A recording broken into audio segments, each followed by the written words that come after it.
జమ్మూ కాశ్మీర్లోని పహల్గామ్ బైసరన్ వ్యాలీలో ముష్కర్లు నరమేధం సృష్టించారు. ఆ నరమేధంలో అభం శుభం తెలియనటువంటి 26 మంది అమాయకులైతే అసూలు బాశారు. ఈ ఉగ్రదాడి తరువాత యావత్ భారత జాతి మొత్తం కూడా రగిలిపోయింది. ఈ ఉగ్రదాడికి కారణమైనటువంటి ఉగ్రవాదులను, ఆ ఉగ్రవాదుల వెనుక ఉన్నటువంటి ఉగ్రవాద సంస్థలను, ఆ ఉగ్రవాద సంస్థల్లో నడిపిస్తున్నటువంటి పాకిస్తాన్కు తగిన బుద్ధి చెప్పి తీరాల్సిందే అంటూ పెద్ద ఎత్తున డిమాండ్లు అయితే వెల్లువెత్తాయి. ఈ నేపథ్యంలోనే భారత ప్రభుత్వం కూడా కొన్ని కీలకమైనటువంటి నిర్ణయాలు తీసుకుంది.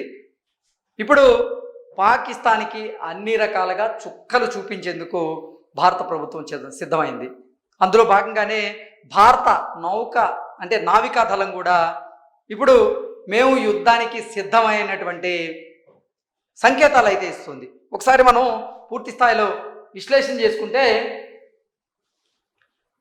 మిసైల్స్ పరీక్షలు సక్సెస్, యుద్ధానికి సిద్ధంగా నావికా దళం అంటూ ఇప్పుడు ఈ వార్త సోషల్ మీడియాలో చక్కర్లు కొడుతూ ఉంది. దేశ ప్రయోజనాలను కాపాడేందుకు అవసరమైతే తాము యుద్ధానికి సిద్ధంగా ఉన్నామని నావికా దళం పేర్కొంది. ఈ క్రమంలో సముద్రం మధ్యలో క్షిపణి పరీక్షలను నిర్వహించింది. అందుకు సంబంధించినటువంటి వీడియోలు సోషల్ మీడియాలో తెగ వైరల్ అవుతూ ఉన్నాయి. నిన్నటి నుంచి కూడా నావికా దళం చేపట్టినటువంటి ఈ క్షిపణి పరీక్షలు ఏవైతే ఉన్నాయో అవి సోషల్ మీడియాలో, అంతర్జాలంలో బాగా సర్క్యులేట్ అవుతూ ఉన్నాయి.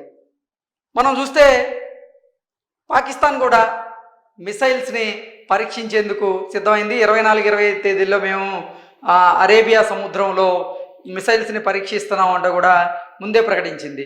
పాకిస్తాన్ కంటే ముందే భారత నౌకాదళం అయితే మిసైల్స్ని విజయవంతంగా పరీక్షించి సక్సెస్ అయింది. ఒకసారి మనం చూసుకున్నట్లయితే పహల్గామ్ ఉగ్రదాడితో జమ్మూ కాశ్మీర్లో భద్రతా బలగాలు ముమ్మరంగా వేట కొనసాగిస్తూ ఉన్నాయి. మరోవైపు ఇండియా పాకిస్తాన్ మధ్యలో యుద్ధ వాతావరణం నెలకొంటున్న నేపథ్యంలో భారత నావికా దళం ఎటువంటి పరిస్థితులైనా ఎదుర్కొనేందుకు సిద్ధమవుతోంది.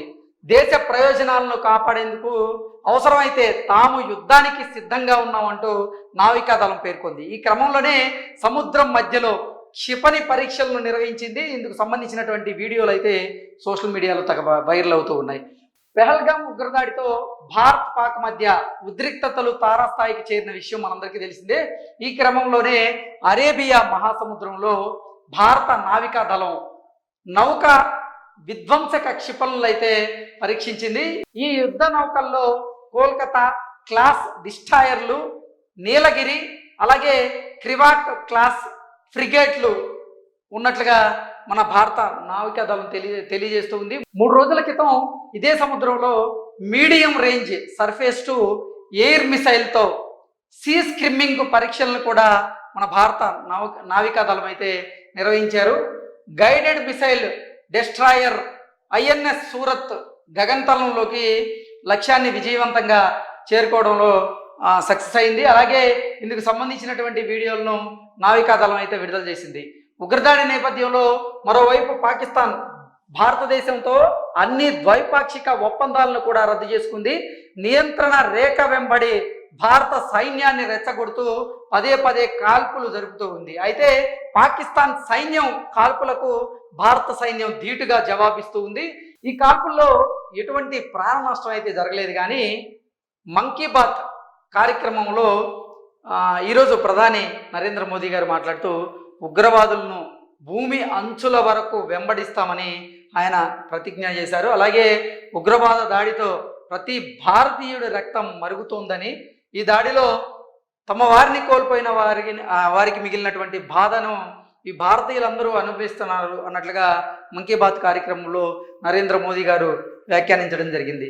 సో మనం చూసుకున్నట్లయితే నువ్వా నేనా సై యుద్ధానికి సిద్ధమైనటువంటి ఎయిర్ ఫోర్స్ మన భారత నావికా దళం అయితే అవసరమైతే యుద్ధానికి సిద్ధం అన్నట్లుగా సంకేతాలు అయితే పంపుతూ ఉంది. అందులో భాగంగానే మన భారత నావికా దళం అయితే క్షిపణి పరీక్షలను నిర్వహించి దాంట్లో విజయవంతమైంది. పాకిస్తాన్తో పోలిస్తే రక్షణ వ్యవస్థలో, సైనిక వ్యవస్థలో, ఆర్థిక వ్యవస్థలో భారత్ చాలా బలంగా ఉంది, పటిష్టంగా కూడా ఉంది. అయినప్పటికీ పదే పాకిస్తాన్కి సంబంధించినటువంటి కొంతమంది మంత్రులు మాత్రం భారత్ మీద వారు పిచ్చి పిచ్చి ప్రేలాపనలు చేస్తూనే భారత్ను రెచ్చగొట్టేటువంటి ప్రయత్నం చేస్తూ ఉన్నారు. అందులో భాగంగానే సరిహద్దు ప్రాంతాలలో ఉద్రిక్తకరమైనటువంటి వాతావరణం నెలకొంది. భారత్కి పాకిస్తాన్కి యుద్ధం అనివార్యం అనేటువంటి పరిస్థితులు అయితే అక్కడ కనపడుతూ ఉన్నాయి. పాకిస్తాన్కి సంబంధించినటువంటి సైనికులు భారత సైనికుల మీద కాల్పులు జరిపేటువంటి ప్రయత్నం చేస్తూ ఉన్నారు. అయితే ఎక్కడా ప్రాణ నష్టం అయితే జరగలేదు, కానీ మన భారత సైనికులు కూడా పాకిస్తాన్ సైనికుల్ని తిప్పుకొడుతూ ఉన్నారు. వారు కాల్పులు జరుపుతూ ఉంటే భారత సైనికులు ఎదురు కాల్పులు జరుపుతూ ఉన్నారు. ఇప్పటికైతే ఎటువంటి ప్రాణ నష్టం అయితే జరగలేదు. కానీ నిజంగా పాకిస్తాన్ యుద్ధమే కోరుకుంటే భారత్తో, భారత సైన్యం కనుక తలుచుకుంటే ప్రపంచ చిత్రపటంలో అసలు పాకిస్తాన్ అనేది 5 గంటల్లోనే కనుమరుగయ్యేటువంటి అవకాశం ఉందంటూ కూడా అంతర్జాతీయ నిపుణులు అయితే తెలియజేస్తూ ఉన్నారు. ఇంకొకటి ఏంటంటే, ఈరోజు కాశ్మీర్ లోయలో కొంతమంది ఉగ్రవాదులకు సంబంధించినటువంటి ఇళ్లను కూడా భారత భద్రతా బలగాలు అయితే నేలమట్టం చేశాయి. మొదటిసారి అక్కడ ఒక బాంబు కూడా పేలింది. ఈ ఉగ్రవాదులు తీవ్రవాదులు ఎవరైతే ఉన్నారో వారందరికీ కూడా ఇప్పటికే భారత ప్రధాని హెచ్చరికలు అయితే జారీ చేశారు. మీరు ప్రపంచపు అంచుల్లో ఉన్నా సరే మిమ్మల్ని వెంటాడి మరి ఈ మట్టిలో కలిపేస్తామంటూ భారత ప్రధాని ఉగ్రవాదులకు, ఉగ్రవాద సంస్థలకైతే ఇప్పటికే హెచ్చరికలు జారీ చేశారు. ఈ నేపథ్యంలోనే పాకిస్తాన్ మాత్రం యుద్ధం కోరుకోవట్లేదు, కానీ కవ్వింపు చర్యలకైతే పదే పదే వారు కాలుదూవుతూ ఉన్నారు. సరిహద్దు ప్రాంతాల్లో మన భారత సైనికుల మీద కాల్పులకి తెగబడుతూ ఉన్నారు. భారత సైనికులు కూడా పాకిస్తాన్ సైనికులు చేస్తున్నటువంటి కాల్పులకు, ఎదురు కాల్పులకి పాల్పడుతూ ఉన్నారు. Thank you so much.